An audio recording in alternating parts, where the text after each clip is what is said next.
Section 1. Hey guys, tonight we are digging deep into a story of colossal bones and even bigger egos. A tale from the heart of the wild American West where the dust flew. Reputations were shattered, and the foundations of modern paleontology were laid, albeit with a few sticks of dynamite. Picture this two brilliant, fiercely ambitious scientists. A vast, untamed continent teeming with undiscovered prehistoric giants. And a rivalry so bitter it would make most reality TV feuds look like a polite disagreement over tea. We're about to unearth the peculiar bone wars. Honestly, if you were a fossil hunter back in the late 1800s, caught between these two titans, you probably wouldn't survive this with your sanity, or your fossil quarry, intact. So, before you get comfortable, take a moment to like the video and subscribe, but only if you genuinely enjoy what I do here. Let me know in the comments where you're listening from and what time it is for you. Now, dim the lights. Maybe turn on a fan for that soft background hum, and let's ease into tonight's journey together. You find yourself in America during the Gilded Age, the latter half of the 19th century. It's a period of explosive growth and dizzying change. The Civil War has ended, and the nation is rocketing into an industrial future. Its energies focused on westward expansion, building railroads that slice across prairies, and unearthing the continent's vast natural resources. Fortunes are being made overnight, and with this newfound wealth comes a burgeoning interest in culture, education, and science. Paleontology, the study of ancient life, is still a relatively young field, but it's capturing the public imagination like never before. Charles Darwin's On the Origin of Species, published just a few years earlier in 1859, has sent shockwaves through the scientific and religious establishments. And the idea that the Earth once hosted monstrous, long-extinct creatures is both thrilling and a little unsettling. Giant bones are turning up in unexpected places, hinting at a lost world of unimaginable scale. Into this electrifying atmosphere step our two protagonists, the men who would become the central figures in this extraordinary fossil feud, Edward Drinker Cope and Othniel Charles Marsh. First, let's meet Edward Drinker Cope. Imagine a man practically vibrating with nervous energy. Born into a wealthy Philadelphia Quaker family in 1840, Cope was a child prodigy, a self-taught naturalist with an astonishing intellect. He was reading scientific papers by the age of 6 and published his first research at 19. Cope was brilliant, passionate, and incredibly prolific, churning out scientific papers at a breathtaking pace, over 1/400 in his lifetime. But he was also impulsive, sometimes careless in his rush to publish, and possessed a notoriously quick temper.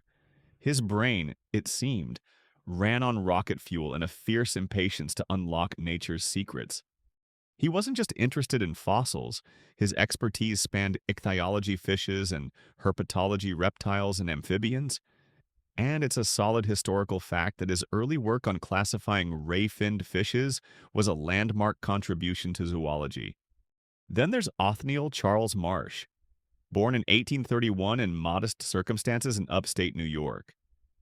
Marsh's path to scientific eminence was paved by his wealthy uncle, the philanthropist George Peabody. Peabody's generosity allowed Marsh to study at Yale and then in Europe, giving him a more formal scientific education than Cope. Marsh was, in many ways, Cope's opposite. Where Cope was flamboyant and scattered, Marsh was reserved, methodical, and meticulously organized. He was a shrewd operator, politically astute and deeply ambitious, with a grand vision for building lasting scientific institutions, most notably the Peabody Museum of Natural History at Yale, generously funded by his uncle. Marsh played the long game. He was like a chess grandmaster. If chess involved more painstaking excavation and occasionally slandering your opponent in prestigious scientific journals, all very dignified on the surface, of course. Believe it or not, these two future nemeses actually started out on friendly terms. They first met in Berlin in 1863 during a period when both were studying and visiting collections in Europe. They were young, passionate about fossils, and part of a small international community of natural scientists. They corresponded, visited each other's homes, and even, in a gesture common among scientists of the era to show mutual respect, named newly discovered species after one another. For instance, Marsh dubbed a species of mosasaur Mosasaurus copinus, and Cope, not to be outdone, named a newly found amphibian fossil Tionius marshi. A quirky little tidbit from this early period is that Marsh, already benefiting from his uncle's wealth, was known to purchase significant European fossil collections, perhaps sparking a touch of envy in the independently wealthy but less institutionally backed Cope. But beneath the veneer of collegial respect, the seeds of rivalry were already being sown. Their personalities were starkly different. Cope, the dazzling but erratic firework; Marsh, the slow-burning, intensely focused ember. Both men were driven by a colossal ambition to make their mark, to discover and name the most extraordinary prehistoric creatures the world had ever seen. And the prize they both coveted above all else was the American West. Rumors were already trickling back east of giant bones weathering out of the vast, largely unexplored territories of Kansas, Wyoming, and Colorado. Historians still argue whether the intense rivalry between Cope and Marsh was solely a product of their clashing personalities and scientific ambitions, or if it was also significantly fueled by the highly competitive, often under-resourced, and rapidly evolving nature of American science in the Gilded Age. A time when personal reputation and priority of discovery were fiercely contested. The stage was being set, the characters were in place, and the vast, silent landscapes of the West were about to become the arena for a scientific battle of epic proportions. The air was thick with the promise of discovery, and you can almost feel the ground begin to tremble, not just from the approach of steam locomotives, but from the phantom footsteps of an ancient world waiting to be unearthed. That trembling ground you felt, heralding an age of monumental discovery, also hinted at the seismic clash of personalities about to erupt. Before the vast fossil fields of the American West fully yielded their secrets, our two ambitious paleontologists, Edward Drinker Cope and Othniel Charles Marsh, were already circling each other, their initial collegiality beginning to fray. The first real tremors of their epic feud wouldn't be felt in some dusty Wyoming badland, but rather closer to home, in the more civilized, but no less competitive, scientific circles of the East Coast, particularly around the fossil-rich marl pits of New Jersey. These pits, dug by farmers for fertilizer, had already yielded some astonishing finds. Most notably, Haddonfield, New Jersey, was where America's first nearly complete dinosaur skeleton, Hadrosaurus folki, had been unearthed and described by the esteemed Dr. Joseph Leidy, Cope's mentor. This discovery proved that incredible prehistoric treasures lay hidden beneath American soil. Cope, with his boundless energy, was keenly interested in these New Jersey sites, often purchasing or excavating specimens himself.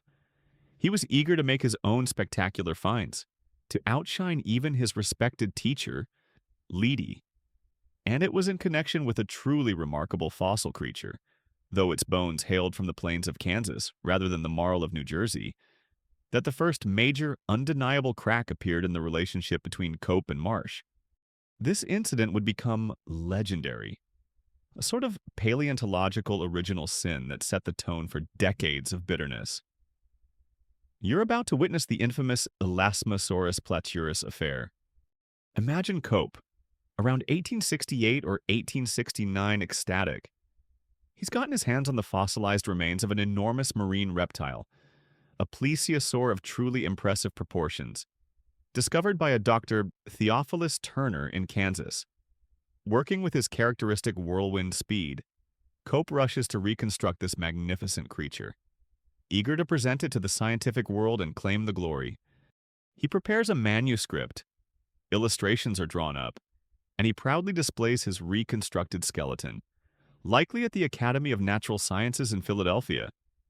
The creature is undeniably spectacular, with an incredibly long spine and powerful paddles. There's just one tiny problem with Cope's version of Elasmosaurus. He'd put the head on the wrong end. Yes, you read that right. In his haste, Cope had mistaken the creature's remarkably long neck. It had something like 71 cervical vertebrae, an almost absurd number, for its tail. And consequently, he mounted the skull on the tip of its actual, much shorter, tail. Putting the head on the tail.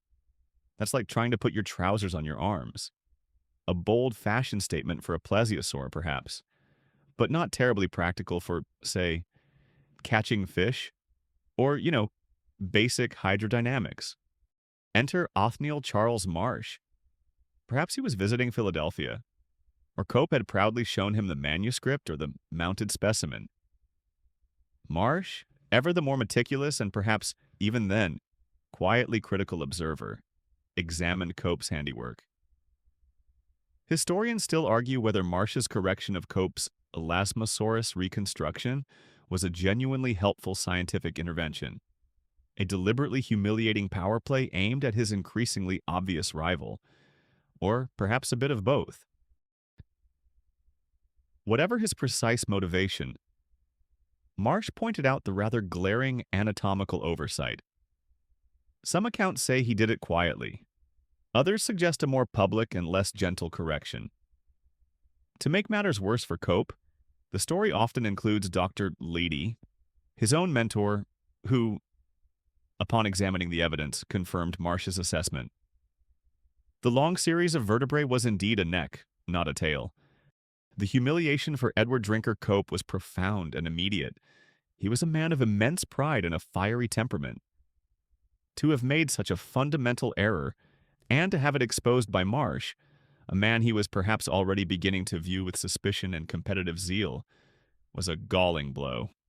When Marsh pointed out the vertebral miscalculation, Cope was probably so embarrassed he wished a real, living Elasmosaurus would surface from the Cretaceous seas, swim to Philadelphia, and personally swallow all copies of his erroneous paper.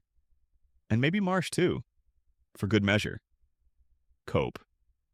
So the story goes, frantically tried to recall and purchase all distributed copies of his initial publication featuring the tail-headed plesiosaur. This desperate attempt to erase his mistake is a well-attested historical fact, highlighting the depth of his embarrassment and the importance of scientific accuracy and priority in that era. This Elasmosaurus incident is widely considered the point of no return for Cope and Marsh. Any lingering vestiges of friendship or professional courtesy were shattered. Cope, naturally, never forgave Marsh for the public exposure of his error. Marsh, for his part, likely relished the opportunity to one-up his brilliant but impulsive colleague, and would probably dine out on the story for years. From this point forward, their interactions would be characterized by suspicion, open hostility, and a ruthless determination to outperform and discredit one another. So, after the great head-tail debacle of 69, that's 1869, not 1969, mind you, any Christmas cards exchanged between the households of Professor Cope and Professor Marsh were definitely, permanently, off the mailing list. It was more like, "Dear Sir, I have noted your recent publication with the disdain it so richly deserves, and I further anticipate your next inevitable blunder.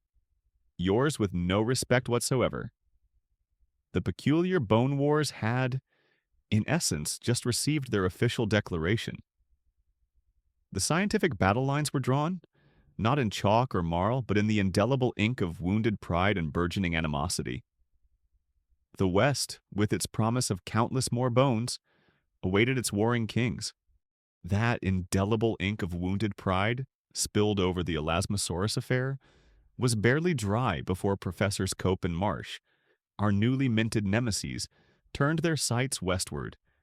The promise of countless ancient bones, scattered across the vast, sun-scorched landscapes of the American frontier, was an irresistible lure. And so, you find yourself trading the relatively tame fossil sites of the East Coast for the dusty, sprawling chalk beds of western Kansas, one of the first major battlegrounds in what would become the Bone Wars. Imagine stepping off a steam train, the air thick with the scent of coal smoke and dry grass, into a landscape that feels as alien as the moon. It's like going from a slightly damp, familiar basement to the surface of Mars, but with more rattlesnakes and considerably fewer tourist amenities. This is the Niobrara Formation, a geological layer cake baked under the intense sun of the late Cretaceous period, around 80 million years ago. Back then, this region was submerged beneath a vast inland sea, the Western Interior Seaway, teeming with life.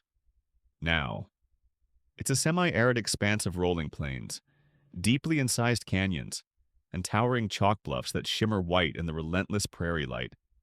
The fossils here aren't so much the colossal land-dwelling dinosaurs you might be picturing, though some were found nearby, but rather the denizens of that ancient ocean, immense marine reptiles like mosasaurs, picture giant, predatory sea lizards with mouthfuls of terrifying teeth, and long-necked plesiosaurs. Perhaps even a correctly assembled cousin of Cope's unfortunate Elasmosaurus. You also find the fragile, hollow bones of pterosaurs, those leathery winged flying reptiles, including the magnificent pteranodon, soaring on thermal currents that no longer exist. And, crucially, early toothed birds like Hesperornis and Ichthyornis, evolutionary treasures that would provide powerful evidence for Darwin's then controversial theories. Both Cope and Marsh, fueled by their burgeoning animosity and an insatiable hunger for discovery, descended upon Kansas in the late 1860s and early 1870s. Marsh, often leading well-funded Yale expeditions, arrived with teams of students and hired collectors. These expeditions could be quite elaborate, sometimes even accompanied by U.S. military escorts. Historians still argue whether the presence of military escorts with these early paleontological expeditions primarily served to protect scientists from genuinely hostile Native American tribes whose lands were being encroached upon, or if it was more a projection of federal authority and a means to secure access to these contested territories during a period of intense westward expansion.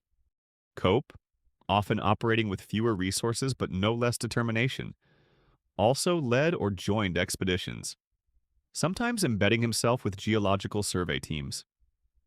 He was a whirlwind of activity, his keen eyes scanning every outcrop for telltale signs of fossilized bone.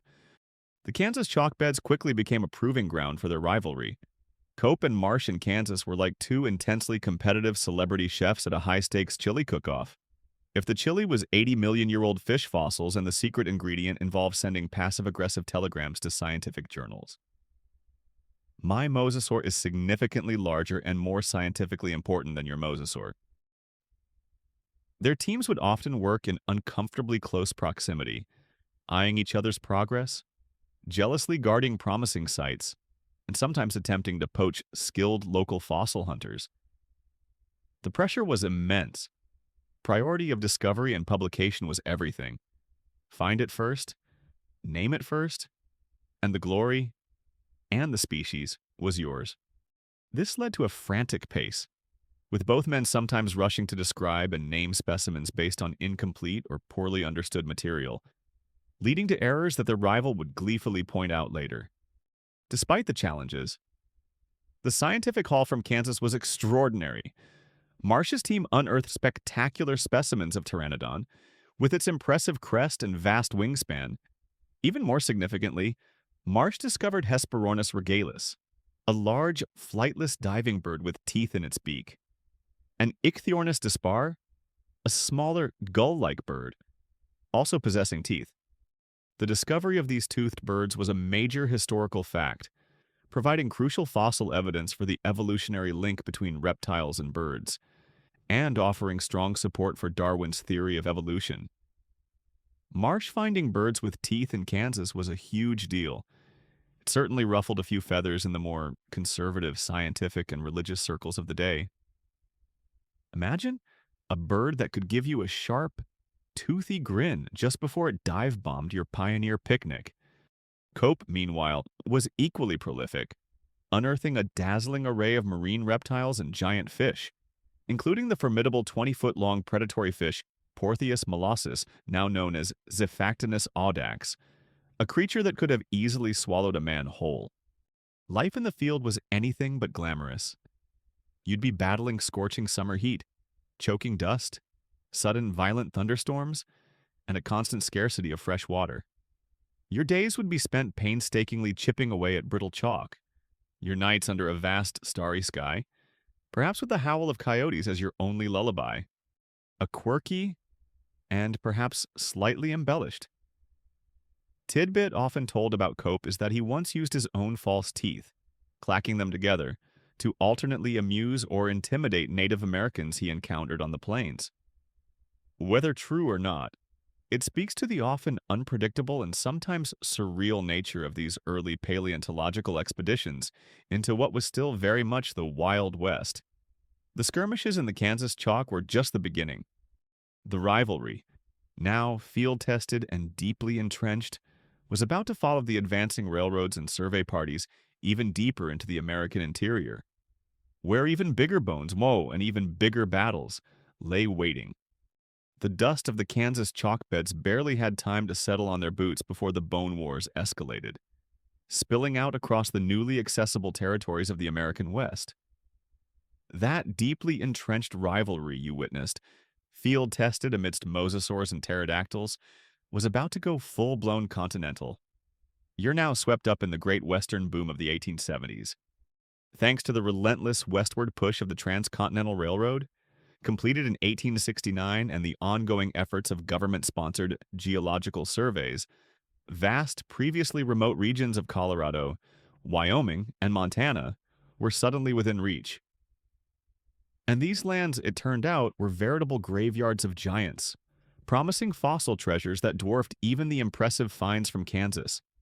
If you thought your family road trips got a bit competitive with I Spy, imagine I Spy a 10-ton femur with national bragging rights at stake. This wasn't just scientific exploration anymore, it was a bone rush, a paleontological gold fever.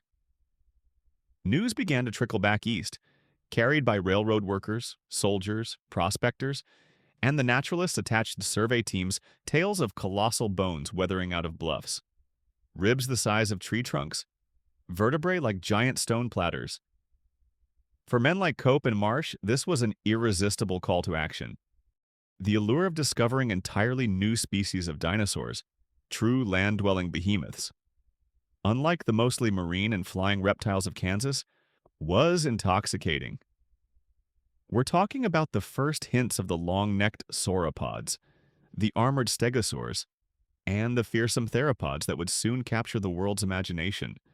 Thanks to the choo-choo train steaming west, our bone hunters could now reach these uncharted boneyards. Though, I bet the long-dead dinosaurs weren't too thrilled about the new railway lines running through their ancient resting places. Excuse me, is this the T-Rex Express, or am I just an inconvenient fossil bed? Cope and Marsh, now sworn enemies, adapted their strategies for this new, larger arena. They couldn't be everywhere at once, so they began to rely heavily on a network of hired local agents and collectors. These were often resourceful individuals already on the ground, ranchers, school teachers, army scouts, even railroad workers who had a keen eye for spotting fossils. A quirky and often frustrating tidbit from this era is the number of stories about scientifically priceless fossils being used as mundane objects like doorstops, cabin foundations, or even garden ornaments by settlers before their true value was recognized by a trained eye. Our two professors would engage in fierce bidding wars for the loyalty of these local collectors, promising payment per bone, or by the pound, or offering bonuses for particularly spectacular finds. Cope and Marsh trying to hire the best local fossil diggers was like a modern tech billionaire talent war, only with more dust and fewer stock options. I'll offer you $10 a bone and a slightly used pickaxe. Bea, I'll give you $12, exclusive rights to name your dog after me, and my second best hat. Of course, both Cope and Marsh continued to lead their own expeditions into the West, often enduring brutal conditions, scorching heat, freezing winters, flash floods, and the general lack of anything resembling modern comfort. They raced against time, against the elements, and, most importantly, against each other. Marsh, with his institutional backing from Yale's Peabody Museum. Thanks to Uncle George, often mounted large, well-equipped expeditions. Cope, relying more on his personal finances and sometimes attaching himself to government surveys like those led by Ferdinand V. Hayden was perhaps more agile but often less resourced. He made up for it with his legendary energy and an almost fanatical drive. Early discoveries in locations like the Bridger Basin of Wyoming, initially explored by Leidy for its rich Eocene mammal fossils, and soon a hotbed of cope marsh activity, and near Morrison, Colorado, hinted at the incredible paleontological wealth lying in wait. These weren't just fragments, these were articulated limbs, massive vertebrae, and tantalizing clues to creatures far larger and stranger than anything previously known from North America. It's a well-established historical fact that this period, roughly the 1870s through the early 1890s, became known as the heroic age of American paleontology, characterized by an explosion of dinosaur discoveries that laid the foundation for our modern understanding of these animals, largely thanks to, or in spite of, the Bone Wars. As the bones got bigger, so did the public fascination. Newspapers, hungry for sensational stories from the Wild West, began to publish accounts of these antediluvian monsters being unearthed. Dinosaurs started to capture the collective imagination, becoming symbols of America's deep, primordial past and the untamed vastness of its frontier. Suddenly, everyone was dino crazy. It was the 19th century equivalent of a viral TikTok trend, but instead of dance challenges, it was, look at the size of this Brontosaurus femur. Much less coordinated, probably, and definitely harder to film with a daguerreotype. And with higher stakes, more massive bones, more potential for fame, more public attention, the personal feud between Cope and Marsh plumbed new depths. The tone of their scientific publications, once merely critical, now dripped with sarcasm, thinly veiled insults, and outright accusations of incompetence, plagiarism, and even theft of fossils. They accused each other of claim jumping, encroaching on promising fossil sites already being worked by the other's team. Historians still argue whether the intense, often ruthless competition of the Bone Wars ultimately accelerated scientific progress by unearthing vast collections quickly, or if it actually hindered it through rushed work, destroyed specimens, and lost crucial contextual data. One thing was certain: the dash for Western bones was on, and our two fossil-crazed professors were leading the charge. Their pickaxes and pens equally sharp, ready to carve their names into history, and perhaps carve each other up in the process. That dash for Western bones you were just witnessing, a chaotic scramble across newly opened territories, was about to zero in on a place that would become legendary in the annals of paleontology. A veritable Jurassic goldmine Como Bluff, Wyoming. If the Kansas chalk beds were the opening skirmish, Como Bluff was where the Bone Wars truly erupted into a full-scale siege. A long, bitter campaign fought with pickaxes, dynamite, and scathing scientific papers. You can almost smell the high plains sagebrush and hear the distant ring of sledgehammers on stubborn rock as we approach this iconic battlefield. The discovery of Como Bluff in 1877 sounds like something out of a frontier adventure novel.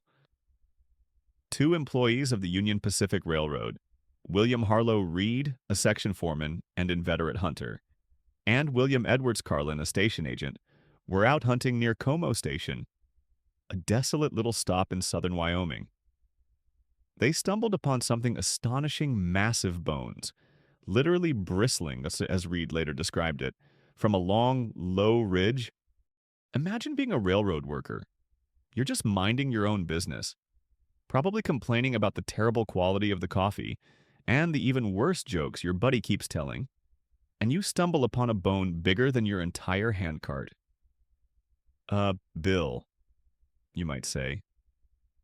I think we found something slightly more interesting than a missing railway spike. Reed, perhaps sensing the significance, wrote to Professor O.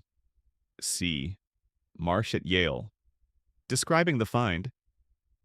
Marsh, by this time, was receiving all sorts of letters about supposed giant bones from all over the West, many of which turned out to be nothing.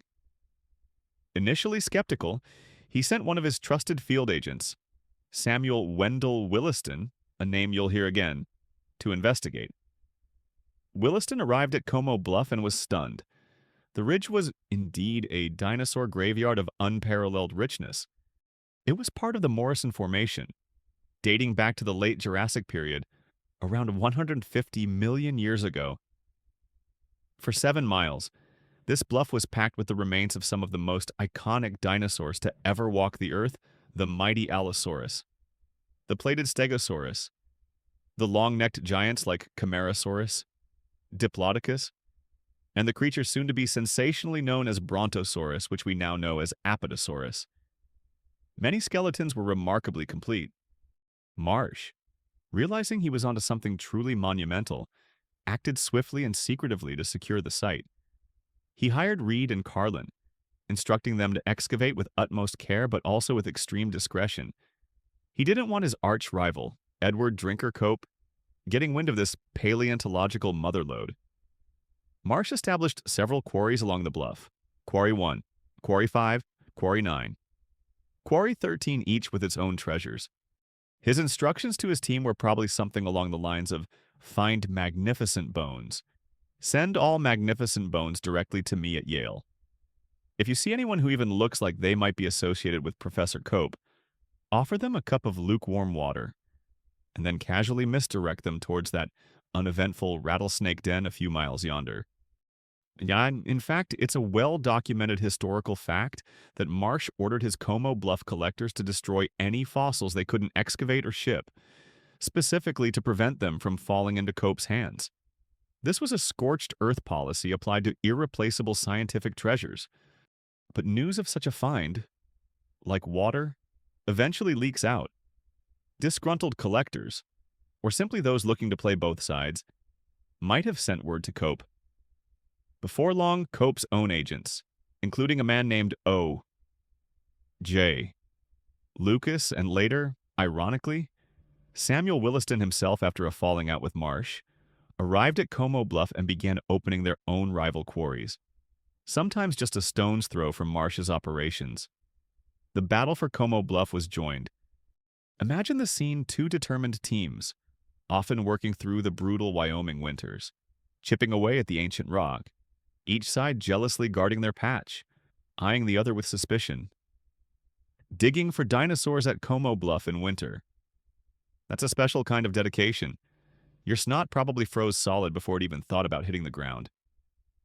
But hey, at least the colossal Jurassic skeletons offered some company. Cold, stony, and very, very old company. The competition was fierce and often ugly. Accusations flew thick and fast: claim jumping, theft of excavated bones from under the cover of darkness, spies infiltrating rival camps, and even, reportedly, workers from one team pelting the other with rocks. Historians still argue whether Marsh's orders to his collectors at Como Bluff to systematically smash uncollected or leftover fossils were a standard, this, if regrettable, competitive tactic of the era to prevent rivals from benefiting, or an unusually destructive act driven primarily by his escalating personal animosity towards Cope. A quirky, though perhaps slightly apocryphal, tidbit often associated with Como Bluff is the story of Bone Cabin Quarry, discovered nearby a few years later, where a shepherd's cabin was supposedly found to have been constructed almost entirely out of dinosaur bones before its scientific importance was realized by paleontologists. It paints a vivid picture of a land so rich in fossils they were practically building materials. For several years, from the late 1870s into the early 1880s, Como Bluff was the epicenter of the Bone Wars. The sheer volume of fossils extracted was staggering, filling freight cars bound for Yale and Philadelphia. Many of the dinosaur skeletons that grace the halls of major museums today were hewn from this very ridge. It was a place of incredible scientific discovery, but also a testament to the extraordinary lengths and depths to which Cope and Marsh would go in their all-consuming quest for paleontological supremacy. The treasure trove of Como Bluff had been unearthed, and it would fuel their feud like never before. The incredible fossil riches of Como Bluff, that Jurassic treasure trove you just explored, didn't just fuel scientific discovery, it poured gasoline on the already raging fire of the Cope-Marsh feud. As the stakes got higher, with entire skeletons of monster dinosaurs being pulled from the earth. The methods employed by our two rival paleontologists and their teams descended into a realm of dirty tricks and desperate measures that would make a modern ethics committee spontaneously combust. You're about to wade into the muck of bribery, theft, espionage, and outright sabotage that came to define this peculiar war over ancient bones. It wasn't just about who could dig fastest or publish quickest anymore, Maimon. It became a ruthless game of one-upmanship, where any tactic that could hinder the opposition or secure an advantage was considered fair game, at least in their own fiercely competitive minds. Let's start with bribery. Both Cope and Marsh relied heavily on their hired collectors, those hardy men working in the remote, often brutal conditions of the West. These collectors were the unsung heroes, the ones actually wrestling the bones from the stubborn rock. And their loyalty? Well, it was often for sale to the highest bidder. The want ads for fossil collectors back then probably should have read, "Wanted strong back." Keen eye for ancient bones. Ability to tolerate extreme weather and questionable campsite coffee. Loose morals regarding employer allegiance, a definite plus. Will pay top dollar if you can also accidentally spill water on rivals' meticulously drawn quarry maps. Cope would try to lure Marsh's men away with promises of better pay or more recognition, and Marsh would do the same to Cope's.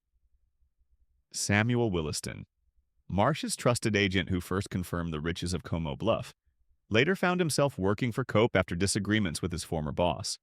A high-profile example of this shifting allegiance. Then there was outright theft and poaching of fossils. Imagine you've spent weeks, maybe months, carefully excavating a promising string of vertebrae, only to arrive at your quarry one morning to find your precious bones, or even your tools, mysteriously vanished overnight.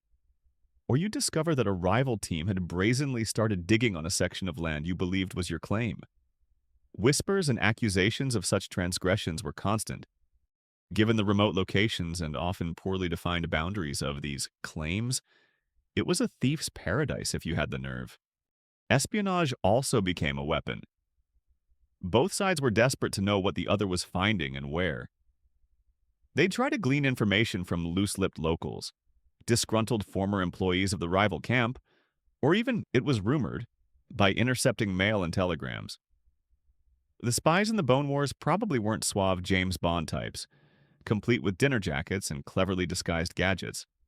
More like dusty, sun-weathered individuals in battered hats, trying to discreetly peek over a bluff with a pair of cheap opera glasses, all while pretending to be intensely fascinated by the flight pattern of a particularly uninteresting buzzard.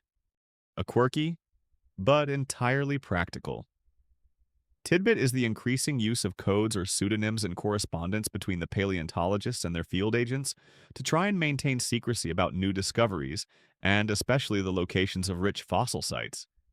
A prize quarry might be referred to as the petrified pancake griddle, or old soreback in letters, anything to throw off prying eyes.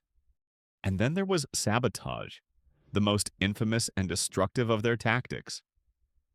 You've already heard about Marsh's explicit orders to his men at Como Bluff to smash any fossils they couldn't collect, solely to prevent Cope from getting his hands on them.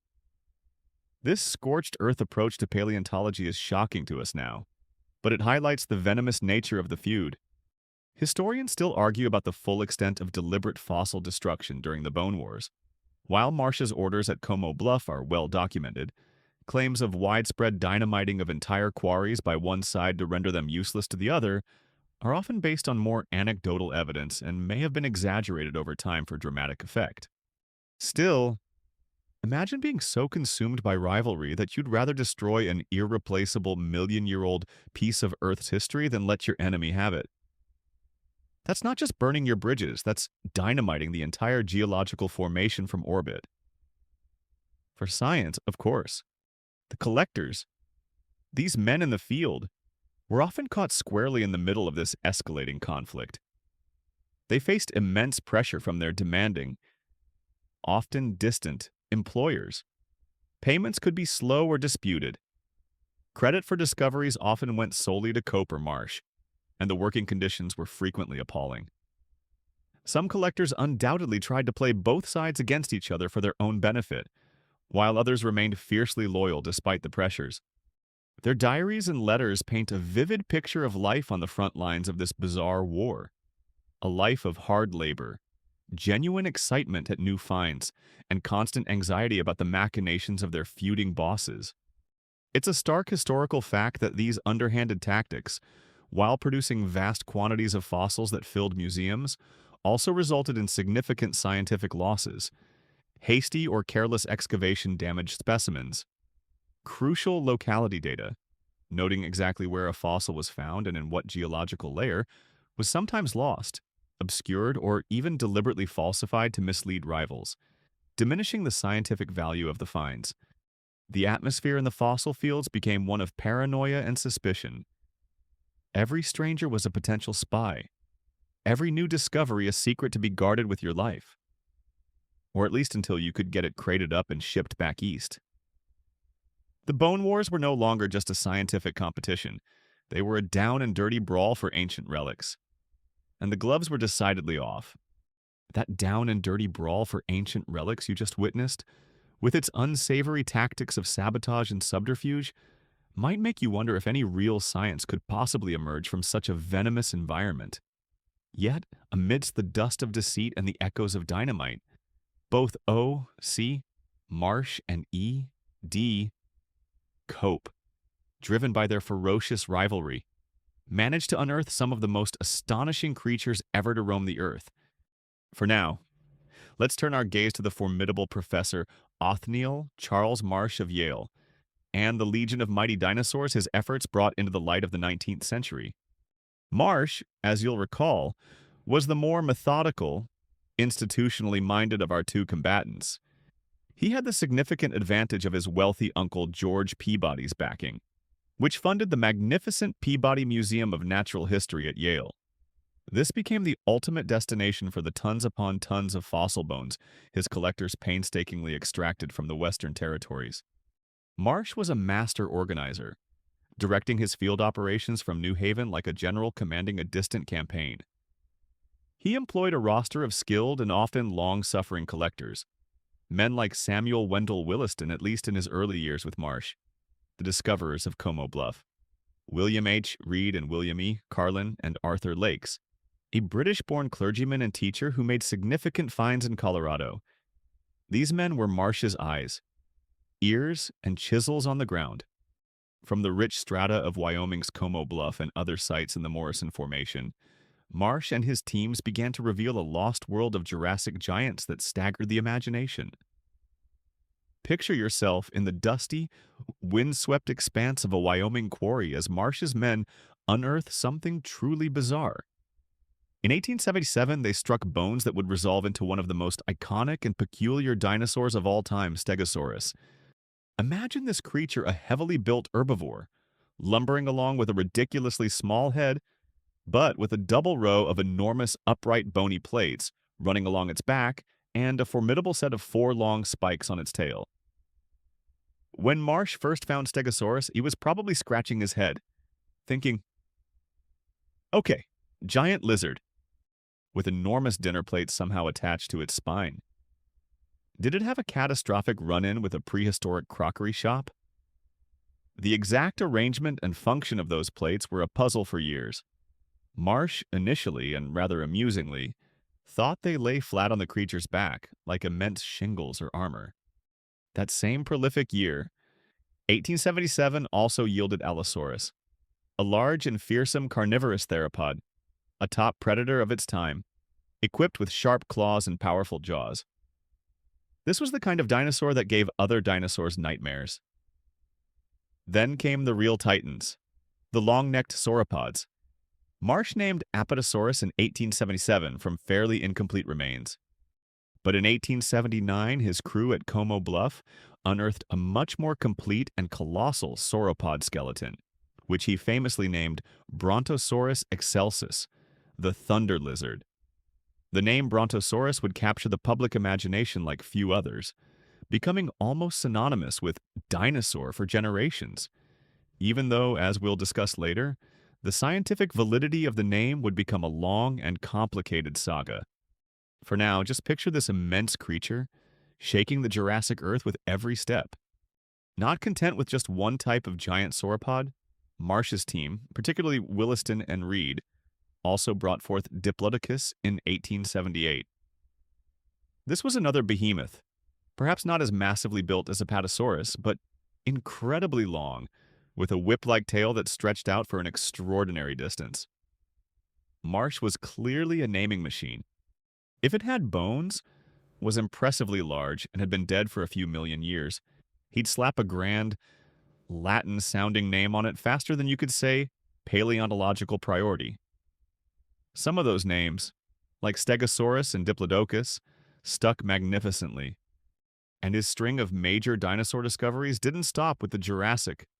Later in his career, primarily from the Lance Formation of Wyoming in the late 1880s, Marsh would introduce the world to Triceratops, the magnificent three-horned, frilled herbivore of the late Cretaceous. It's a quirky and rather amusing tidbit that when Marsh first received the fossilized horns of a Triceratops, he initially misidentified them as belonging to an extinct species of giant bison, which he named Bison alticornis.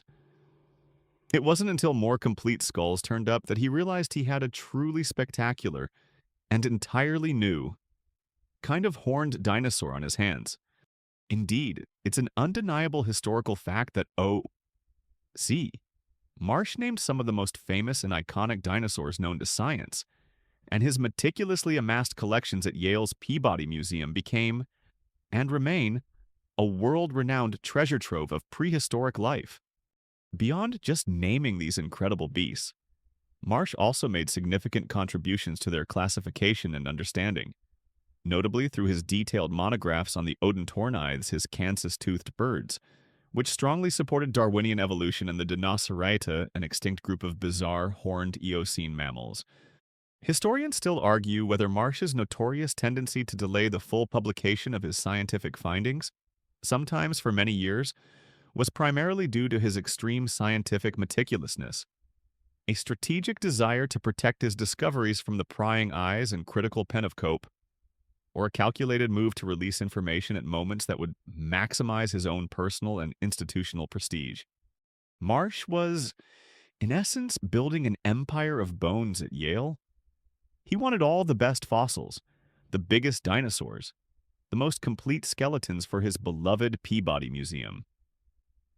You get the distinct feeling that if his rival Cope had somehow stumbled upon the Holy Grail, Marsh would have immediately tried to declare it a unique fossilized drinking utensil of indeterminate Mesozoic origin and demand it be accessioned into Yale's collection post-haste. The mighty dinosaurs he brought to light, Stegosaurus, Allosaurus, Diplodocus, Triceratops, and the creature the world would come to adore as Brontosaurus, were not just scientific specimens. They were trophies in his escalating war with Cope, and symbols of America's dawning paleontological might.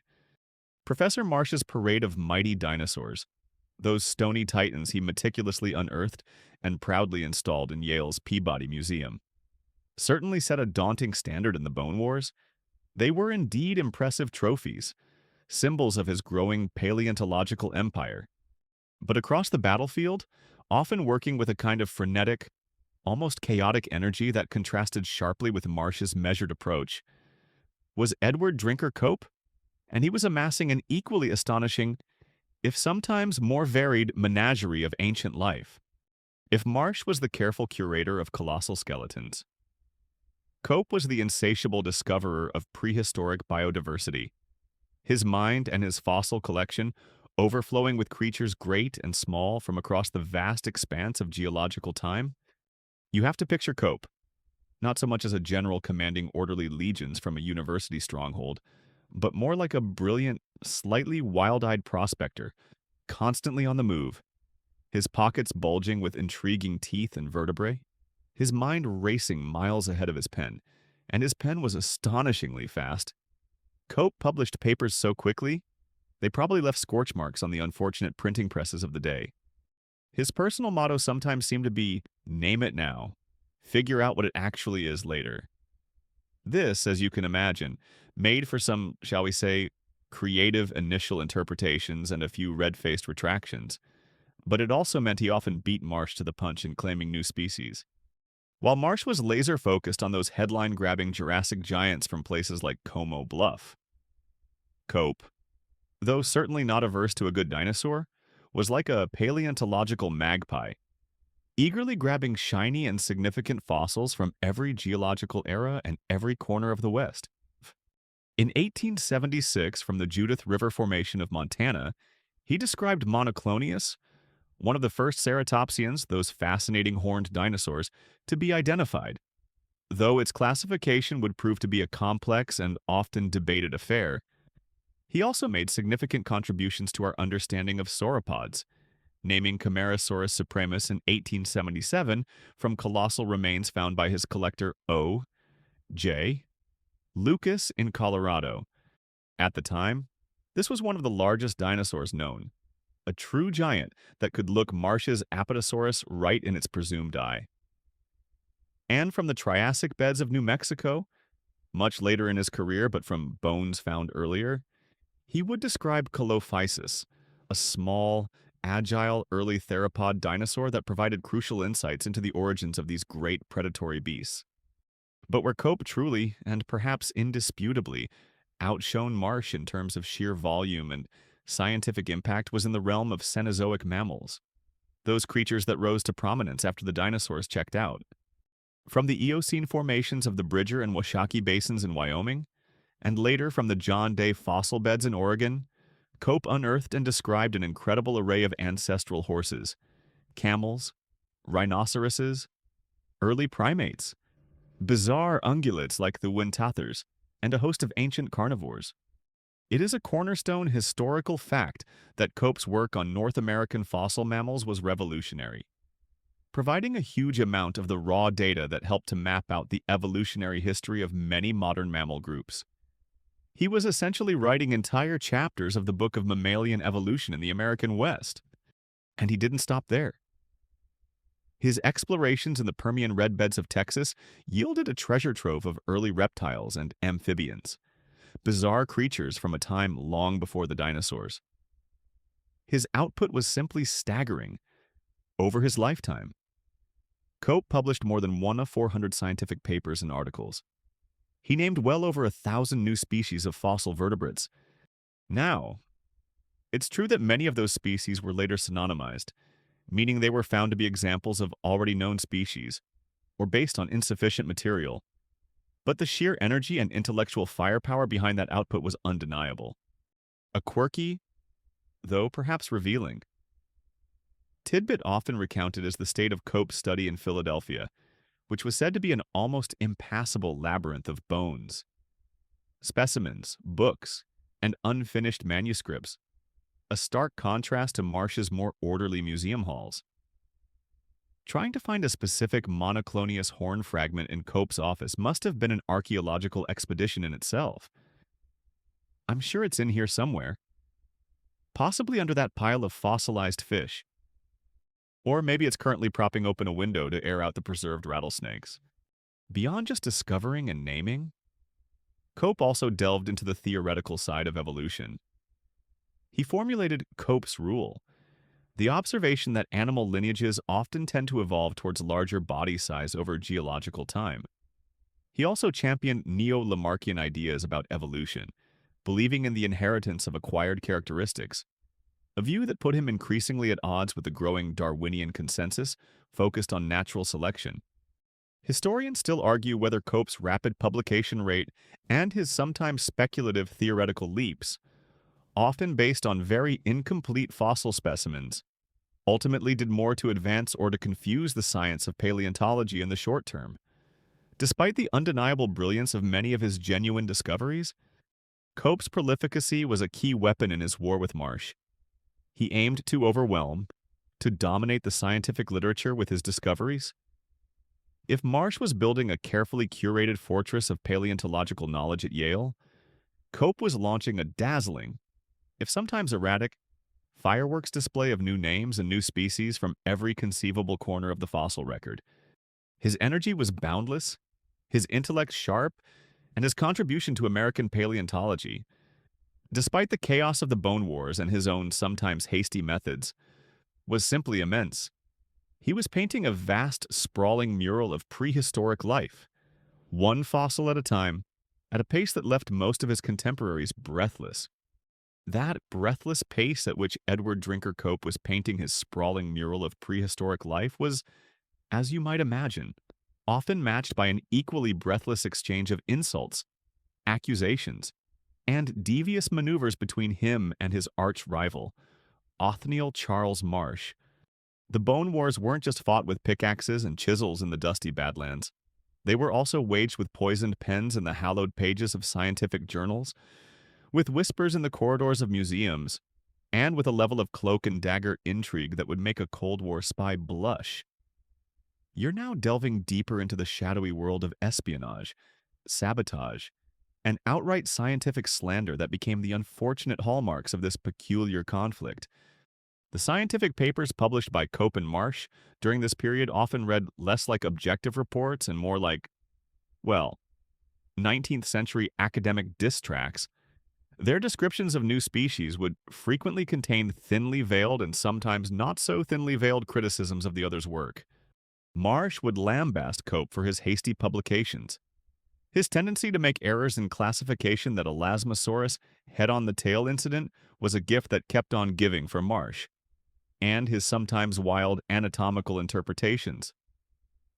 Cope, in turn, would attack Marsh for his slow publication rate, accusing him of hoarding fossils and information, his perceived arrogance, and his reliance on hired collectors, implying Marsh wasn't a true field scientist who got his own hands dirty. The language, while often wrapped in formal scientific jargon, could be incredibly cutting. A typical barb might involve one professor meticulously detailing the supposed flaws in the other's latest dinosaur reconstruction, essentially concluding that his rival wouldn't know a femur from a fossilized fig Newton. Mic drop? 1880s style. Beyond the public mudslinging, a more insidious game of espionage was constantly afoot. Both men were desperate for intelligence on the other's activities. Where were they digging? What had they found? Who were their best collectors, and could they be lured away? Marsh, with his more organized network and institutional resources, was particularly adept at this. His collectors often acted as informants, feeding him news from the field. A quirky and rather telling tidbit is the apocryphal story that Marsh had a standing arrangement with a particular printer to receive immediate advance copies of any scientific paper Cope submitted, just so he could prepare a swift rebuttal or critique. Often before Cope's original paper had even widely circulated. Whether strictly true or not, it captures the obsessive level of scrutiny they applied to each other's every move. Cope, though perhaps less systematically, was no slouch in the spy game either. Disgruntled employees from Marsh's camp sometimes found a sympathetic ear and an open wallet with Cope if they had valuable information to share. Both sides were rumored to attempt to intercept mail or telegrams, hoping to glean crucial details about new fossil localities or shipments of bones.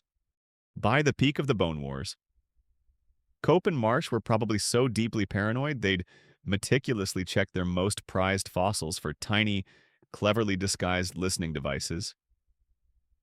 Is this Stegosaurus plate bugged? It seems to be looking at me with a suspicious, almost judgmental glint. And the sabotage, as you witnessed at Como Bluff with Marsh's orders to destroy fossils, continued in various forms. While tales of rivals routinely dynamiting each other's active quarries might be somewhat exaggerated for dramatic effect, historians still argue about which of the two paleontologists was more consistently or egregiously culpable in escalating the personal attacks and unethical field practices, or whether they were essentially equally responsible for the depth to which their rivalry sank. Less explosive but equally damaging tactics were common. Teams would misdirect rivals to barren areas, hide or destroy claim markers, or even fill in promising excavations to frustrate and delay the opposition. You almost expect their field journals to contain entries like Monday unearthed magnificent new sauropod vertebra, Tuesday named it Titanosaurus giganticus extraordinarius, Wednesday rival team accidentally diverted a small stream into my main quarry, Thursday began plotting elaborate revenge involving itching powder, a particularly grumpy badger, and a box of mislabeled fossil fish. The battle for the loyalty of their field collectors was a constant, high-stakes drama. Men like Reed, Carlin, Williston, Arthur Lakes, and O.J. Lucas were invaluable assets. They knew the land. They knew how to find and excavate bones, and their allegiance could mean the difference between securing a spectacular find or losing it to the enemy. Cope and Marsh used every tool at their disposal: promises of higher pay, threats of dismissal, appeals to loyalty, even exploiting personal grievances, to keep their own men in line and to try and poach talent from the other side. The letters exchanged between the professors and their collectors are filled with coded language, anxieties about spies, and constant urgings for secrecy and speed. This relentless warfare, it must be said, took a toll on scientific integrity and the reputations of both men. Their feud became notorious in the international scientific community, while some colleagues tried to mediate or simply stay out of the crossfire. Others were forced to take sides. It's a documented historical fact that the bitter public exchanges and accusations of unethical behavior damaged the perception of American science abroad. Even as the sheer volume of discoveries being made was astonishing, Marsh often used Cope's financial struggles and the sometimes precarious storage of his vast, privately owned fossil collection, which, unlike Marsh's Peabody Trove, lacked permanent, secure housing for many years as another angle of attack, questioning Cope's ability to properly curate his finds. The personal animosity had reached such a fever pitch that it often overshadowed the incredible science they were, despite themselves, producing.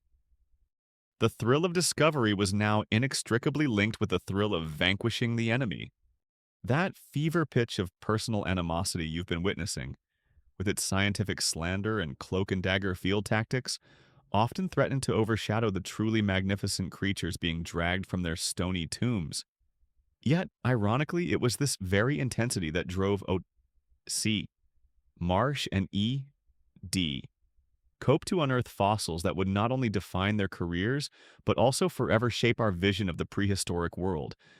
And no dinosaur better encapsulates the excitement, the errors, the public fascination, and the sheer naming drama of the Bone Wars than the mighty, and perpetually controversial Brontosaurus.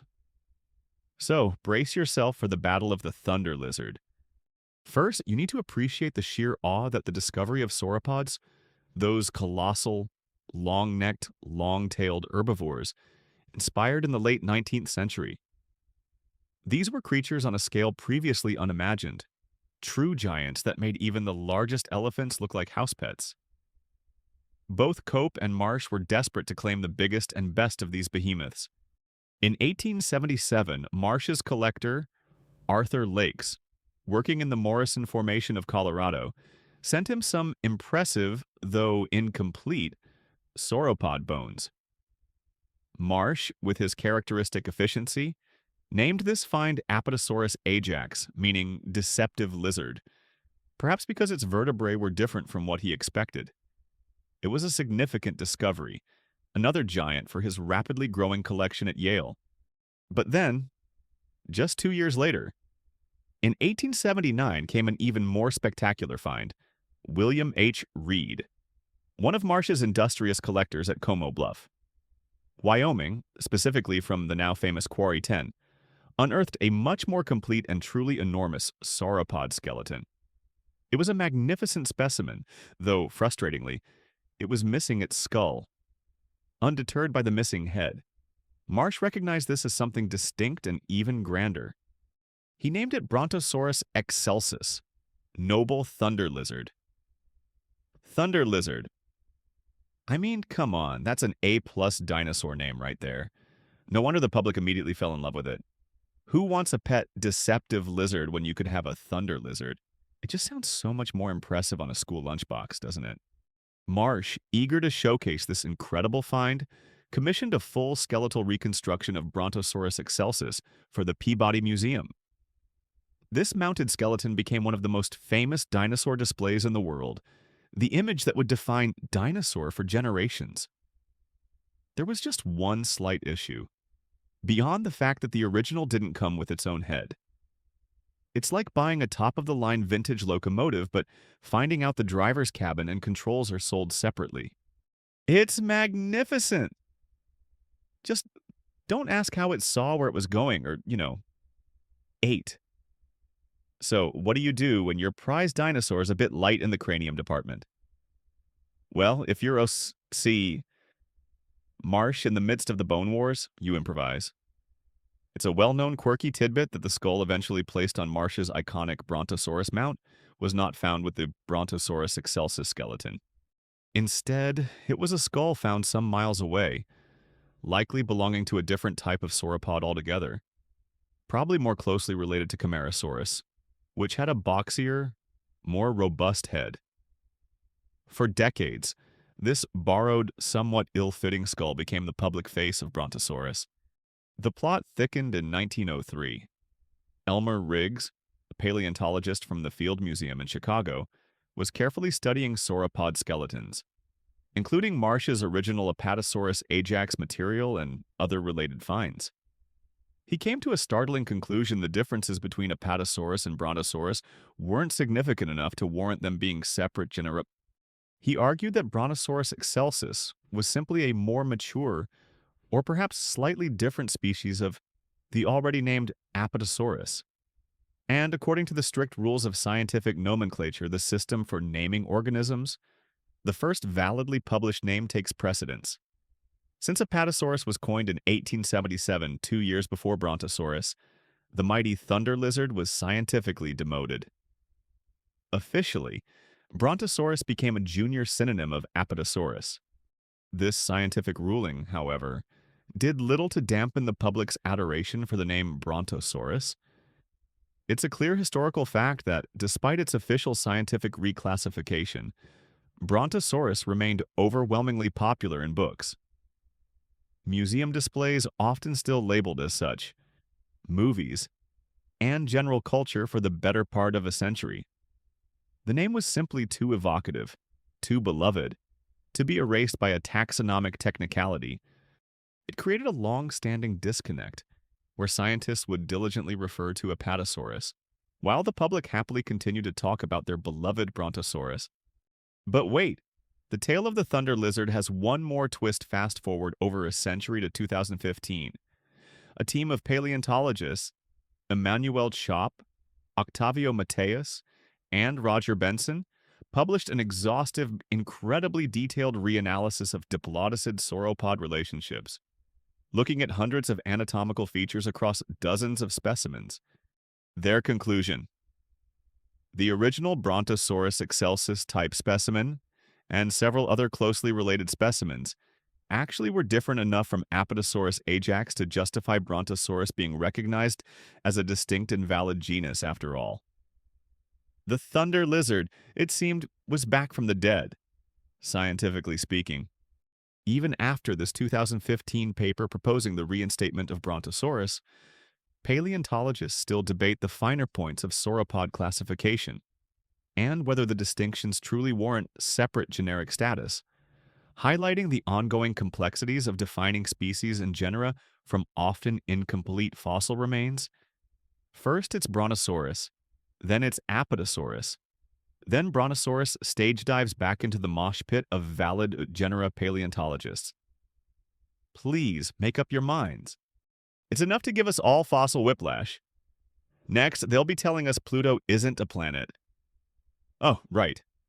The saga of Brontosaurus, its discovery, its misidentified head, its popular acclaim, its scientific demotion, and its potential resurrection, is a perfect microcosm of the Bone Wars themselves.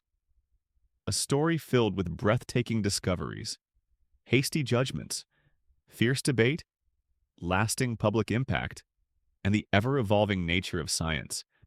And it all played out under the watchful, competitive eyes of Onisiyasai Marsh, who gave the world one of its most enduring prehistoric icons, even if he had to borrow its face. The saga of the Brontosaurus, with its tangled history of discovery, misidentification, and enduring public appeal, perfectly illustrates the high stakes and often messy reality of the bone wars.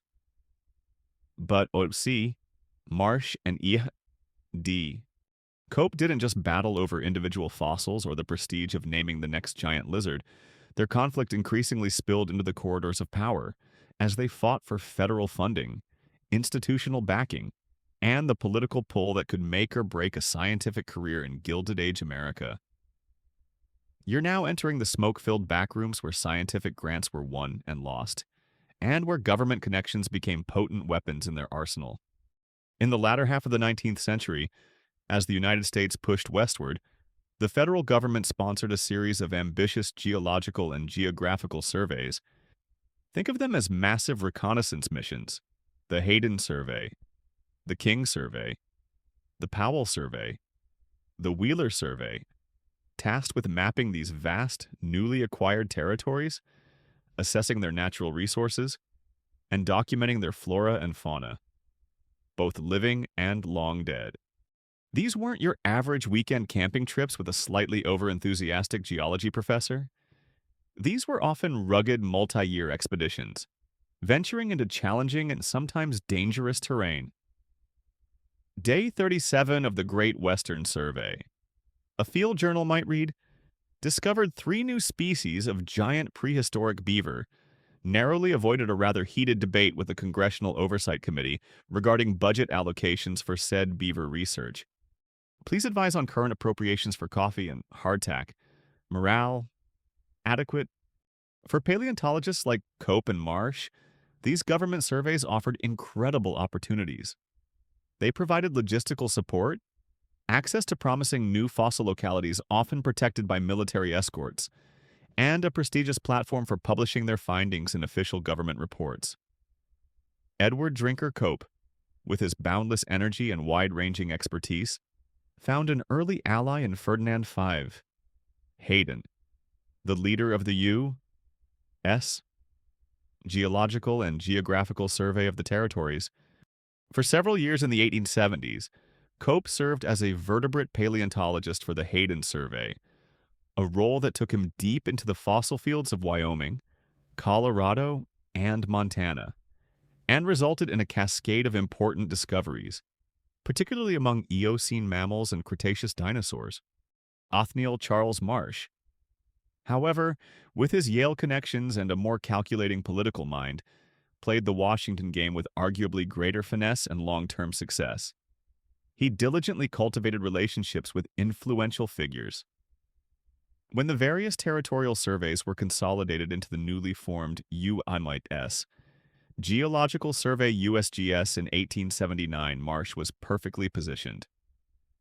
The first director of the USGS, Clarence King, was a Yale alumnus and well-disposed towards Marsh.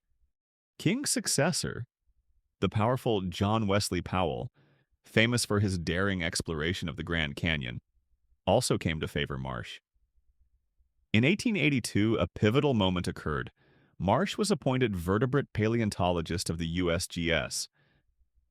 This wasn't just a fancy title, it was a salaried federal position that came with significant resources, institutional authority, and, crucially, a great deal of control over federally collected fossils and paleontological publications.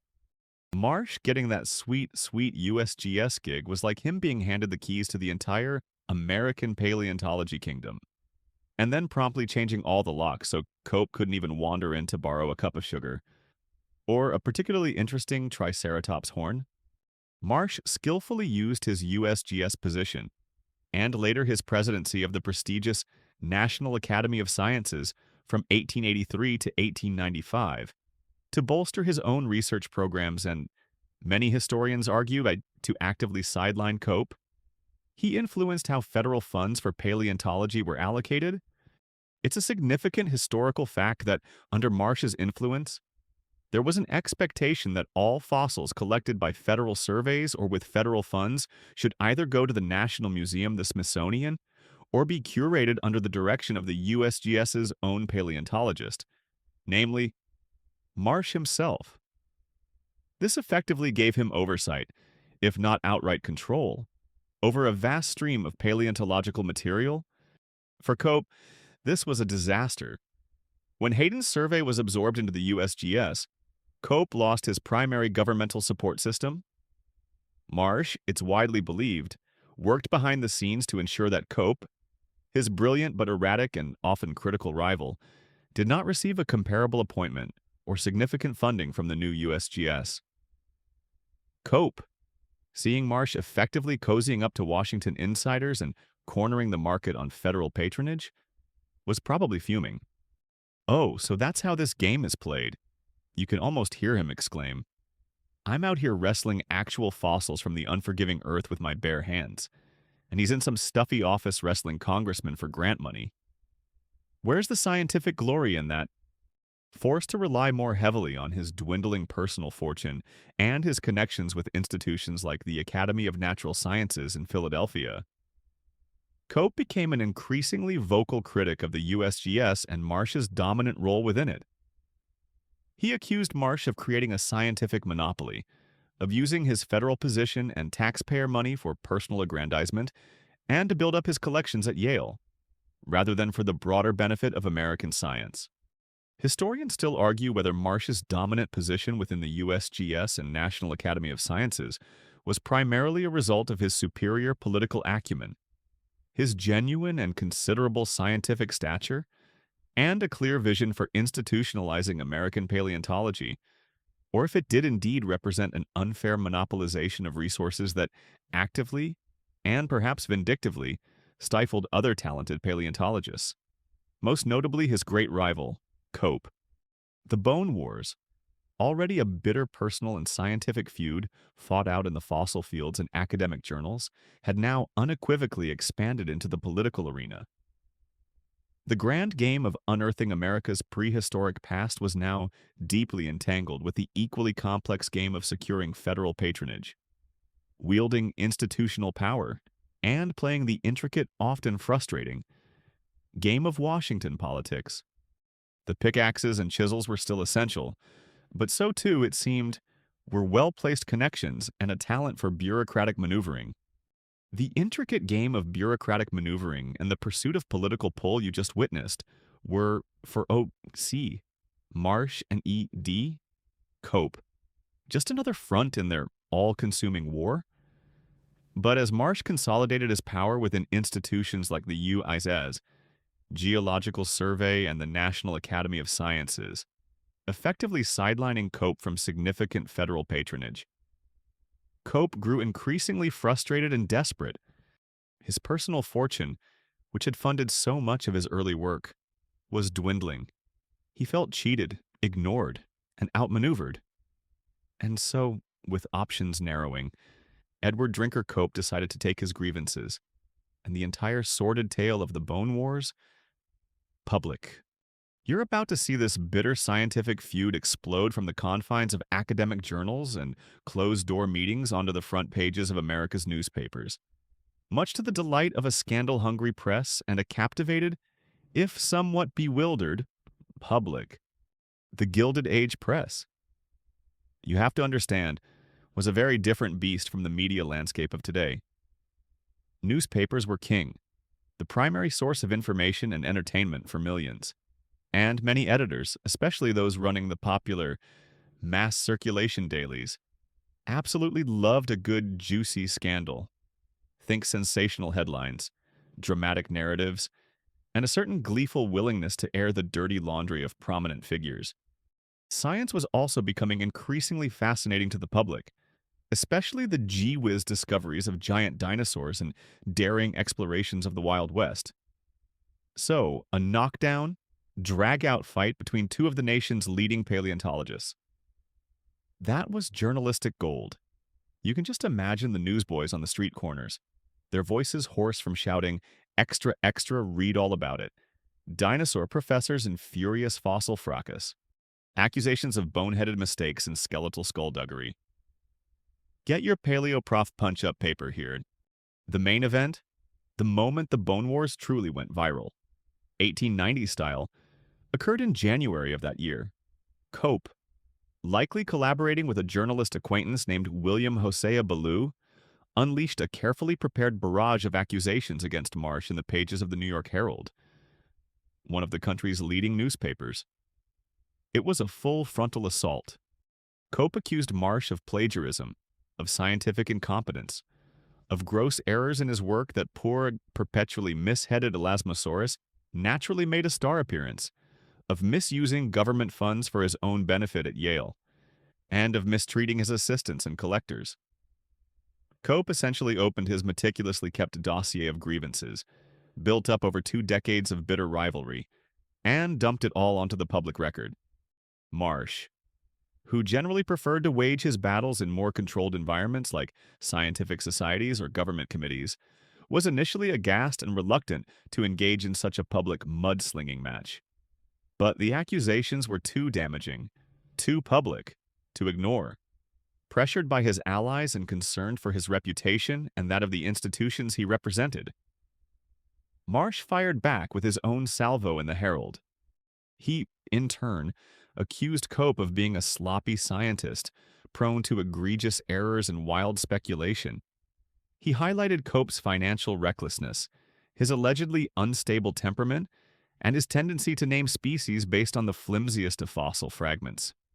It was, to put it mildly, an unedifying spectacle. The American public, reading these articles over their morning coffee and crumpets, were probably thinking, wow, and I thought my arguments with old Mrs. Higgins next door about her prize-winning petunias were bad. These highly educated scientific gentlemen are on a whole other level of ferocious past the popcorn. I mean, the smelling salts. For several weeks, the New York Herald and other newspapers across the country had a field day.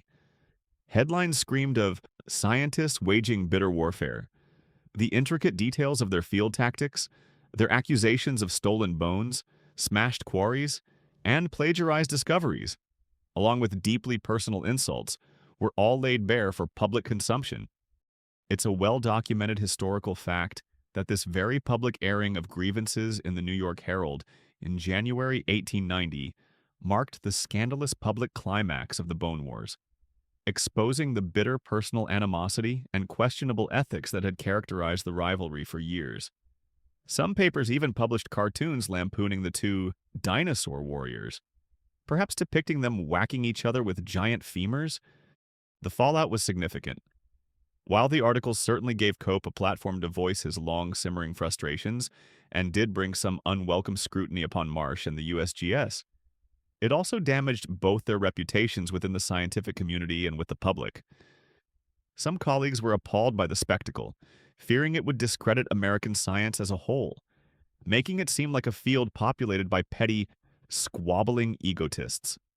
A quirky and rather revealing tidbit is that some of the evidence Cope provided to the Herald, such as accusatory letters from Marsh's disgruntled former assistants, had apparently been carefully collected and hoarded by Cope for many years, just waiting for the opportune moment to be deployed. He was, in essence, curating a museum of Marsh's alleged misdeeds. Historians still argue whether Cope's decision to take the feud so explosively public via the New York Herald was a desperate but calculated masterstroke aimed at exposing genuine abuses of power by Marsh and the USGS, or if it was ultimately a reckless act of professional self-sabotage that ended up harming his own career and the broader reputation of American science more than it significantly damaged Marsh in the long run. One thing is certain, the Bone Wars were no longer a private affair. Cope and Marsh, in their mutual obsession with vanquishing each other, had inadvertently turned their scientific quest into a public circus, a bizarre, fascinating, and often cringeworthy drama played out on a national stage. The personal and professional costs of this very public spectacle were about to come due. That very public spectacle you just witnessed, with Professors Cope and Marsh slinging mud and accusations across the pages of the New York Herald, was like a dramatic, messy, and ultimately rather sad fireworks finale to the most explosive phase of the Bone Wars. The American public might have been briefly entertained by the sight of two esteemed scientists behaving like, well, oversized toddlers fighting over a particularly shiny T-Rex tooth, but the personal and professional costs for both men were about to come due, and they were steep. The fallout from their decades-long obsession, now laid bare for all to see, would leave both reputations tarnished and at least one of them teetering on the brink of financial ruin. For, Marsh, the man who had so skillfully built his fortress of power at Yale and within the U.S. Geological Survey. The Herald expose was a definite blow, though not a fatal one. His carefully cultivated image of the dignified, authoritative man of science was certainly dented. The accusations of misusing government funds, hoarding fossils, and plagiarizing work led to increased scrutiny from Washington. Congressional inquiries into the USGS budget and operations were threatened, and some were initiated. Imagine a rather flustered committee of congressmen, more accustomed to debating tariffs and railroad grants, suddenly trying to get to the bottom of accusations involving mislabeled sauropod vertebrae and alleged paleontological skullduggery. Now, Professor Marsh, about this Brontosaurus fellow, Mr. Cope here alleges its head is, and I quote, a confounded fabrication pilfered from a more deserving chimaerosaur. Can you elucidate, sir, and perhaps keep the Latin to a minimum? While Marsh largely managed to retain his positions, his influence was somewhat curtailed, and federal funding for paleontology, including his own salary from the USGS, faced cuts in the economically strained early 1890s. But if Marsh suffered a dent to his prestige and a tightening of his purse strings, Edward Drinker Cope faced a far more devastating financial reckoning. Cope, as you'll recall, had largely funded his expeditions, publications, and vast fossil collections from his personal inheritance. In the 1880s, hoping to secure his financial future and continue his expensive paleontological pursuits, he invested heavily in Western silver mines. Unfortunately, these investments proved disastrous. The mines failed to yield the expected riches, and Cope's fortune evaporated like a desert mirage. His bank account towards the end probably looked a bit like a poorly preserved fossil itself, ancient, significantly depleted, and mostly full of disappointing dust. He was undoubtedly dino-rich in terms of his incredible fossil hoard, but increasingly dollar-poor. This financial ruin had profound consequences. Cope, the man who had once purchased fossils with abandon and funded expeditions on a whim, was forced into a series of humiliating sales of his precious collections, the very bones he had fought so hard to acquire. It's a poignant historical fact that significant portions of Cope's magnificent fossil collections, particularly his North American mammals, were eventually sold to the American Museum of Natural History in New York, a great irony as this institution was becoming a major center for paleontology, effectively a rival to Marsh's Peabody Museum at Yale. He even had to lease out his Philadelphia home, which, according to a quirky and rather sad tidbit, was so crammed to the rafters with bones, specimens in jars, and stacks of scientific papers that finding a tenant willing to navigate the paleontological obstacle course proved exceedingly difficult. His health, too, began to fail, likely exacerbated by years of relentless fieldwork in harsh conditions, financial stress, and the unceasing bitterness of his feud. The personal toll on both men was immense. Their lives became increasingly consumed and perhaps poisoned by the rivalry. Historians still argue about the primary cause of Cope's deep financial ruin, whether it was mainly his disastrous silver mining speculations, the inherently unsustainable long-term costs of his independent, large-scale paleontological fieldwork and collection building, or a toxic combination of both, all exacerbated by his ongoing resource-draining feud with the more institutionally secure and better-funded Marsh. Regardless of the exact weighting, the outcome was tragic. Neither man, it's worth noting, had what you might call a conventional or particularly warm family life to retreat to. Marsh never married, dedicating his entire existence to Yale, his museum, and his fossils. Cope was married to Annie Pym, and they had a daughter, Julia. But his relentless travel, his obsessive work habits, and the constant financial anxieties undoubtedly strained his family relationships. You get the feeling that both Cope and Marsh, in their later years, weren't exactly at the top of everyone's guest list for cheerful holiday gatherings. Oh, Professor Marsh is expected for Thanksgiving. Wonderful. Do remind Uncle Herbert not to mention Cope's latest scathing critique of Marsh's classification of Cretaceous turtles. And perhaps we should hide the good silver and all sharp implements, just in case. The joy of scientific discovery, which had surely fueled them both at the beginning of their careers, must have become increasingly tainted by the acrid taste of constant conflict. Every new fossil was not just a window into the ancient past, but also a potential weapon against the enemy, or a target for the rival's criticism. Many of their scientific colleagues in America and Europe grew weary of their incessant squabbling, their endless priority disputes, and the toxic atmosphere they often created at scientific meetings. The Bone Wars, for all the incredible fossils they unearthed, also represented a kind of tragedy. Two of the most brilliant paleontological minds of their generation, men who could have potentially achieved even greater heights through collaboration, or at least respectful competition, instead poured so much of their formidable energy and intellect into trying to discredit and destroy one another. The once blazing fire of their ambition was now leaving behind a landscape of scarred reputations and depleted fortunes. That landscape of scarred reputations and depleted fortunes you've just surveyed, the somber aftermath of the New York Herald battles and years of relentless financial and personal strain, marks the beginning of the end for the Bone Wars as an active, raging conflict.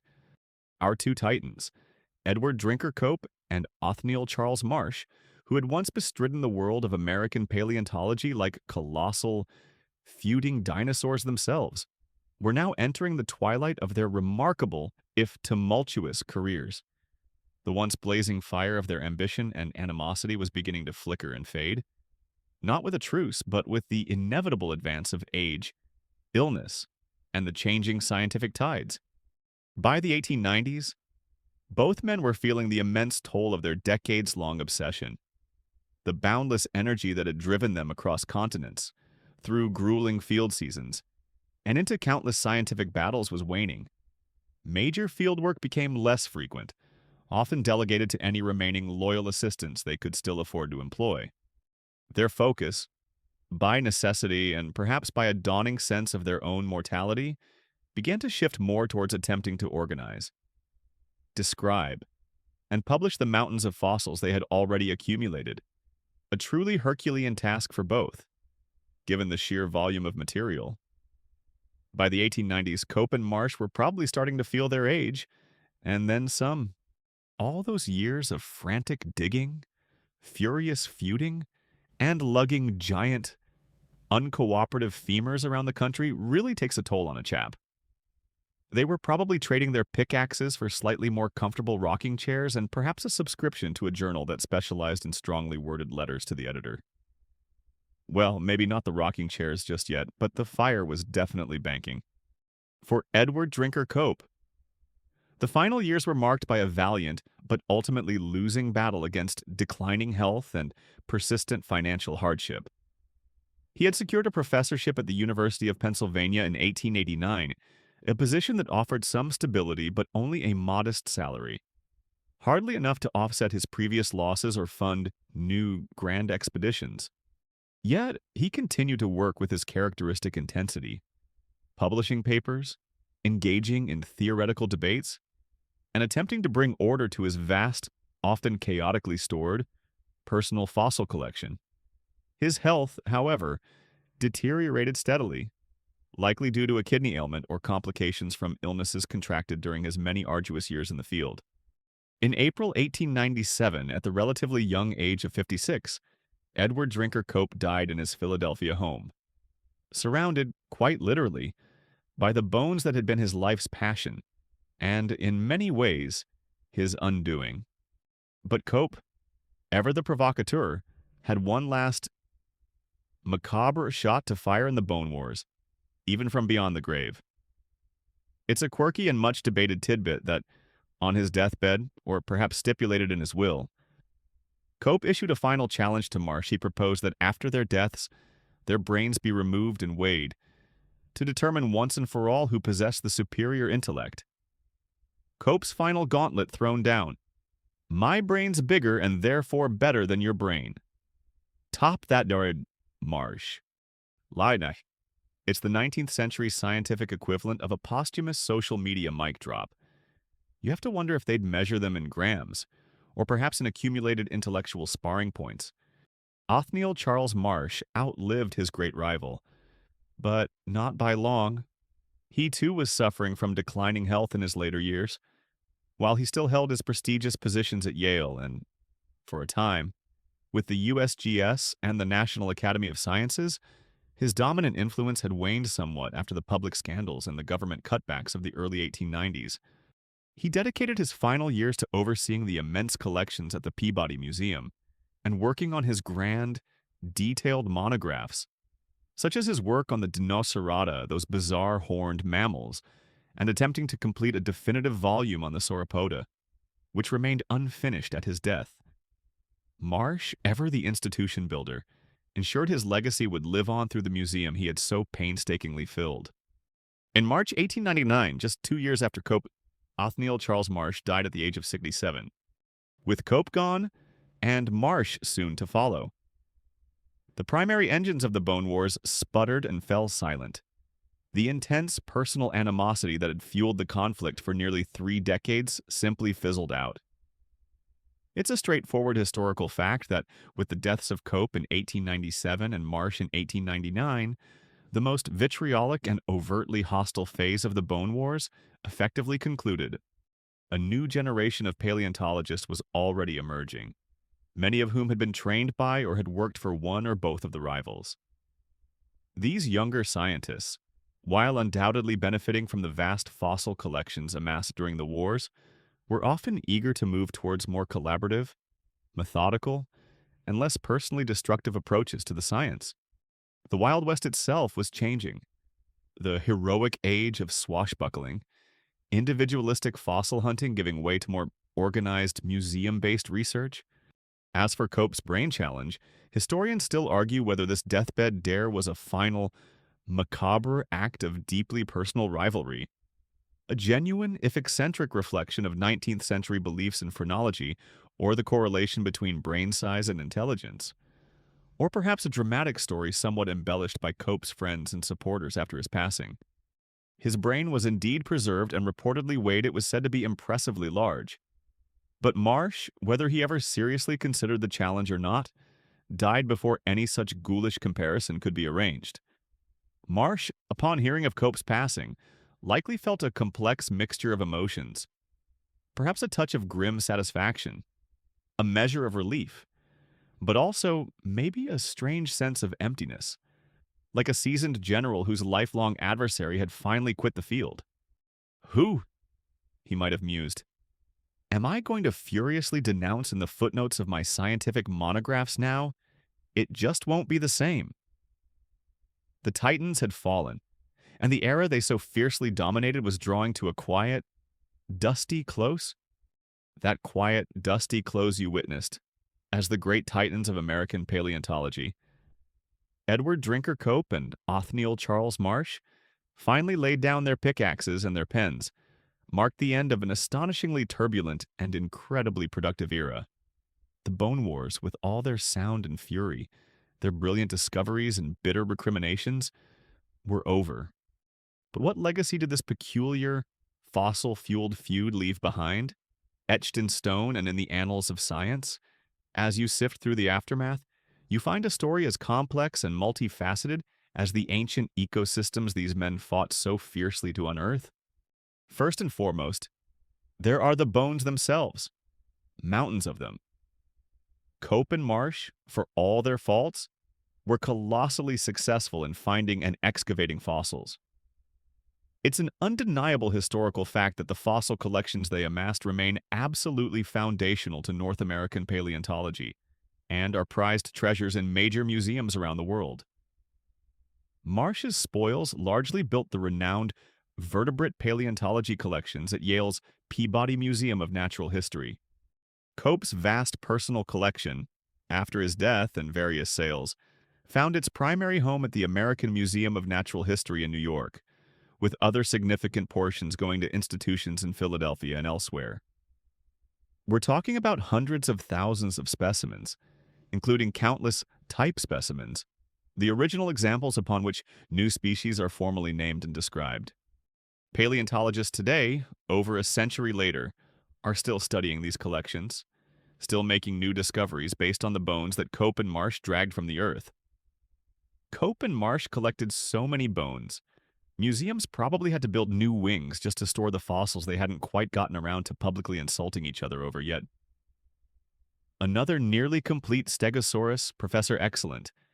Where shall we put this one? Perhaps next to that enormous unopened crate from Como Bluff, circa 1882. Their work dramatically expanded our knowledge of prehistoric life, particularly dinosaurs. They introduced the world to a menagerie of incredible creatures. Stegosaurus, Triceratops, Allosaurus, Diplodocus, Apatosaurus and its beloved alter ego, Brontosaurus, Camarasaurus, Coelophysis. The list goes on and on. Many of the dinosaurs that are household names today were first named and described by one of these two men. Beyond dinosaurs, their discoveries provided crucial evidence for understanding the evolution of mammals. Birds. Marsh's toothed birds were a sensation. Reptiles and fish.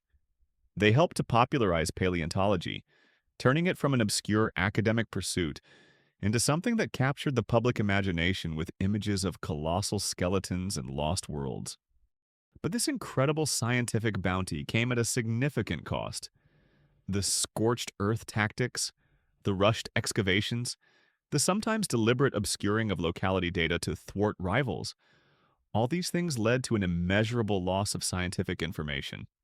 Specimens were damaged, crucial contextual details were unrecorded, and the scientific literature became cluttered with hastily named species based on fragmentary remains. A quirky, though rather telling, tidbit is that some modern estimates suggest that perhaps only about 20 to 25% of the dinosaur genera named by Cope and Marsh are still considered valid today, the rest having been synonymized with other species or deemed invalid due to insufficient material, a direct consequence of their race to outpublish each other. The ethical cost was also high, with their bitter public feud sometimes damaging the reputation of American science and creating a toxic, hyper-competitive environment. So, what are the lessons learned from the Bone Wars? Well, for starters, maybe don't try to dynamite your colleague's dig site, if indeed that happened as often as legend suggests. And perhaps it's a good idea to share your notes and locality data, or at least refrain from using their most prized fossil discovery as a convenient doorstop, if you happen to stumble upon it. More seriously, the Bone Wars underscored the critical importance of meticulous fieldwork, careful record-keeping, ethical conduct, and the immense value of collaboration over conflict in scientific endeavor. Lessons that the emerging generation of paleontologists at the turn of the 20th century began to take to heart. Historians and paleontologists still debate the ultimate net effect of the Bone Wars. Was it primarily a destructive, embarrassing episode that, despite its productivity, set back the careful, methodical progress of science? Or was it a necessary, if chaotic and deeply flawed, catalyst that dramatically accelerated the discovery phase of American paleontology, ultimately yielding irreplaceable treasures that might otherwise have remained hidden much longer? There's likely truth in both perspectives. Cope and Marsh were undeniably flawed geniuses, men of colossal intellect and equally colossal egos. Their ambition was as vast as the prehistoric landscapes they explored. They left behind a mountain of fossils, a trove of scientific knowledge, and a cautionary tale so epic, so full of drama and intrigue, it makes your average interdepartmental office rivalry look like a particularly calm and well-organized kumbaya circle. Their legacy is written in stone, in the silent, majestic skeletons that fill our museum halls, reminding us of a time when the earth was young, when giants roamed, and when two extraordinary, fiercely competitive men battled for the glory of unearthing them. And as the last echoes of their thunderous rivalry fade into the quiet halls where their discoveries now rest, let the image of those vast, ancient landscapes of the American West settle in your mind. Picture the winds sweeping over the high plains, the stars blazing in an ink-black sky, The silent, stony sentinels of a world long past.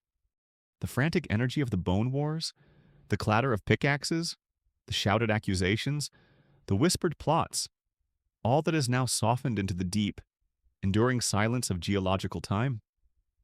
The bones themselves, once objects of such fierce contention, now lie in peaceful repose, offering their secrets to new generations of curious minds, in a spirit of inquiry hopefully a little less explosive.